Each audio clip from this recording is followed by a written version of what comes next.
me see them. This mob of eager shoppers is not out to find a bargain at a giant superstore. They're a friendly mob, spontaneously descending on a local small business with the objective of spending $20. Today I bought a pair of flip-flops and a bottle of wine. This is a cash mob. And it doesn't require you to come out and spend a fortune. Just you come out, you see what this is like, and you can't help but buy and enjoy.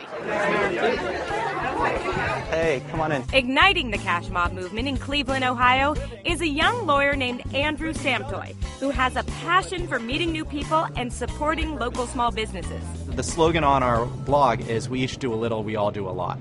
So if each person gives us $20 to the store, 20 people will give them $400 and also get something back in return. It's not charity. There are 3 main rules to participating in a cash mob. The first rule is that you spend $20. The second rule is that you meet 3 new people that you didn't know before, and the third is that you have fun. It all started just a few short months ago in the fall of 2011, when Andrew posted an invitation on his Facebook page to show up in a local Cleveland neighborhood with $20 to spend at a small business.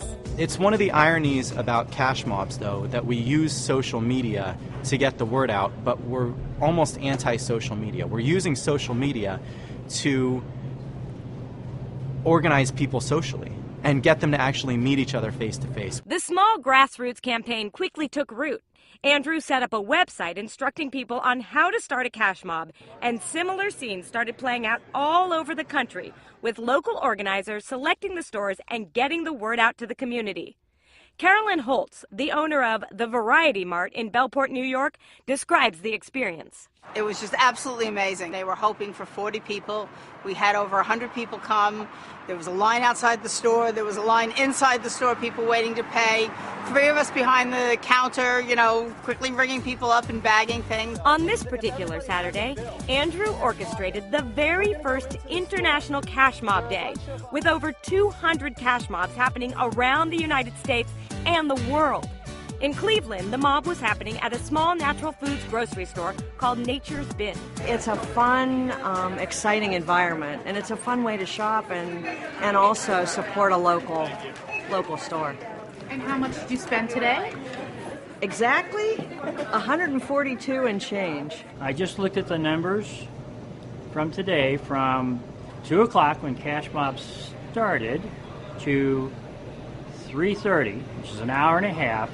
We had over 300 people come through the store, and they spent way more than $20. Our total for that span of time, an hour and a half, was $9,000. At the same time, in Bellport, New York, the cash mob was happening at 2 local downtown stores, Somersault and Bellport Liquors.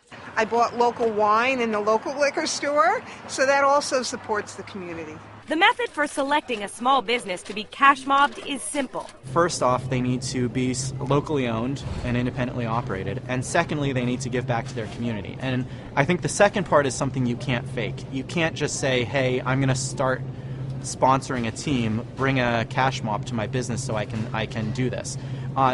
We generally look for people that have a long-standing commitment to their communities. Afterwards, Andrew encourages the cash mob participants to hang out at a local watering hole. They do their shopping and then they congregate again just so that they can relax and they can have drinks. There's an old saying that you're not friends with people you're like, you're friends with people that you do things with. With the uncertain economy and a lot of small businesses suffering, a cash mob can give the selected small business a shot in the arm and some much-needed exposure and support, especially when business is slow. If a local business is relying on a cash mob to save it, there's probably bigger problems with that business than a cash mob can fix. It's just a little bit of a boost or economic stimulus. So when we go into one of these stores, generally speaking, there's a lot of people in the mob that have never been to that store. And so when they go in, they're bringing some money, and they're bringing exposure to the store. And beyond the boost it gives the small business, it's also bringing people and communities together to make a difference.